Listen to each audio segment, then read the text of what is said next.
প্রতিদিন করার মতো কিছু ছোট ছোট আমলে সালেহ শিখিয়ে দিবেন। প্রতিদিন করার মতো প্রথম আমলে সালেহ হলো 5 ওয়াক্ত নামাজ সময় মতো ধীরে ধীরে আদায় করবেন। এর চাইতে বড় কোনো আমলে চলে না। এই একটা যদি করেন আর ছোটখাটো কোনো আমল নাও করতে পারেন, বড় গুনাহ থেকে বেঁচে থাকেন, ইনশাআল্লাহ নাজাতের পথ অর্ধেক সুগম হয়ে যাবে। 5 ওয়াক্ত নামাজ, এইটার কোনো বিকল্প ইসলামে আর কিছু নাই। এটা ঠিক রাখতেই হবে, এই ক্ষেত্রে কোনো ছাড় নাই।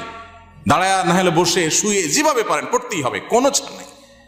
অতএব 1 নম্বর আমল হলো 5 ওয়াক্ত নামাজ পড়বেন। 2 নম্বর হলো সকল বড় বড় মোটা মোটা গুনাহগুলা থেকে বেঁচে থাকবেন। চোখের গুনাহ, হারাম জিনিস দেখা, হারাম জিনিস শোনা, গালমন্দ করা, মানুষের হক মারা, হারাম খাওয়া, এই বড় বড় গুনাহগুলো থেকে বেঁচে থাকবেন। নাম্বার 3, নবী করিম সাল্লাল্লাহু আলাইহি ওয়াসাল্লাম প্রতি বেশি বেশি দুরূদ পাঠ করবেন। আল্লাহুম্মা সাল্লি আলা মুহাম্মদ ওয়া আলা আলি মুহাম্মদ, শুধু সাল্লাল্লাহু আলাইহি ওয়াসাল্লাম, দুরূদ ইব্রাহিম যত বেশি পারেন দিনে 10 বার 20 বার পাঠ করবেন।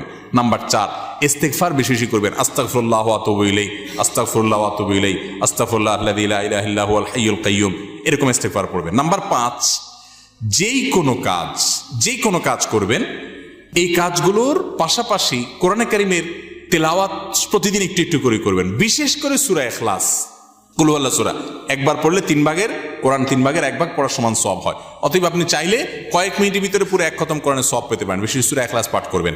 6 নম্বর হলো যত জিকির আছে কোরআন হাদিসে বর্ণিত, এই জিকিরগুলো বেশি বেশি করে পাঠ করবেন। যেমন সুবহানাল্লাহ ওয়া বিহামদিহি সুবহানাল্লাহিল আযীম, তারপর লা হাওলা ওয়ালা কুওয়াতা ইল্লা বিল্লাহ, এটাকে জান্নাতের ভান্ডার বলা হয়েছে।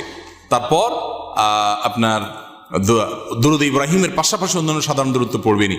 যত জিকির আছে এর মধ্যে একটা জিকির আছে ইয়া জাল জালালি ওয়াল ইকরাম, বেশি বেশি করে। তাহলে ইয়া জাল জালালি ওয়াল ইকরাম, সুবহানাল্লাহি ওয়া বিহামদিহি সুবহানাল্লাহিল আযীম এবং লা হাওলা ওয়ালা কুওয়াতা ইল্লা বিল্লাহ, স্পেশালি এই 3টা বেশি বেশি জিকির পাঠ করবেন।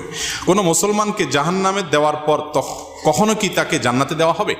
খুব গুরুত্বপূর্ণ একটা প্রশ্ন। একটু আগে যে গোষ্ঠীর কথা বলছিলাম, যারা আমাদের নবীজির হাদিসকে অস্বীকার করে, তারা শুধু কোরআন দিয়ে চলতে চায়। শুধু কোরআনে এত ইনিশিয়েট দেওয়া আছে যে এটা দিয়ে সে চলতে পারবে না। শুধু কোরআন যদি দিয়ে চলতে চায়, কোরআন তারা আমাদের নবী থেকেই পাইছে, এখন নবীর কোরআনটা মানবে, হাদিসটা মানবে না। এটা হলো একরকম মামুর ভাইয়ের আবদারের মতো। তো এই লোকগুলা বলে যে যারা জাহান্নামে যাবে তারা চিরকাল জাহান্নামে যাবে, আর কোনোদিন জান্নাতে যাবে না। এটা ভুল কথা। কোরআনে কারিমে আল্লাহ রাব্বুল আলামিন জাহান্নামীদের বিভিন্ন বিবরণ উল্লেখ করেছেন। অনেক পাপের কারণে জাহান্নামে স্থায়ী থাকার কথা বলেছেন, কিন্তু এগুলো সম্পর্কে খোদ নবী করিম সাল্লাল্লাহু আলাইহি ওয়াসাল্লাম কি ব্যাখ্যা দিয়েছেন, যার পরে কোরআন নাজিল হয়েছে, যাকে আল্লাহ পাঠিয়েছেন আমাদের কাছে, সেটা তারা জানার চেষ্টা করে না।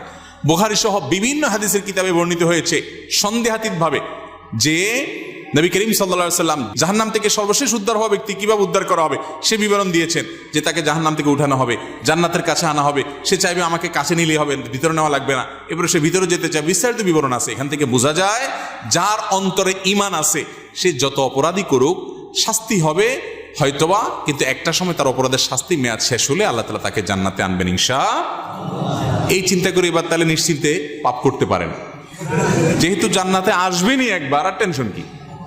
কিন্তু জাহান্নামে পড়ার পরে আল্লাহ তাআলা আমাদেরকে হেফাজত রাখুন। কেউ যদি বেদাতকে সুন্নত মনে করে বা বলে, তার কি ঈমান থাকবে? বেদাতকে সুন্নত বললেই বেঈমান হয়ে যাবে না। এত সহজ ক্যালকুলেশন করা যাবে না। একটা আমলকে একজন বেদাত বলছে, আরেকজন বলছে না এটা, আপনি বলছেন বেদাত, আমি বলছি না বা দাঁত, এটা দাঁত আছে। কেউ দাঁত পাইছে, কেউ দাঁত পায় নাই, অর্থাৎ কেউ সুন্নত মনে করতেছে, কেউ বেদাত পাইছে। এটা নিয়ে ইজতিহাদ বা বুঝের মত পার্থক্য হতে পারে, এর কারণে কেউ কাফের বা মুসলমান হবে না। বেদাত জঘন্য খারাপ জিনিস, কিন্তু এই খারাপ জিনিস কোনটা, এটা বেদাত কিনা আদৌ, এটা নিয়ে সংজ্ঞা নিয়ে ওলামাদের মধ্যে মত পার্থক্য থাকতে পারে। অনেক বড় বড় ইমামদের মধ্যে মত পার্থক্য আছে। একই কথাকে একজন ইমাম বলছেন বেদাত, আরেকজন বলছেন এটা বেদাত না। অতএব এটা নিয়ে মারামারি করবেন না। মেয়েদের সাদা স্রাব হলে নামাজ পড়তে পারবে কিনা?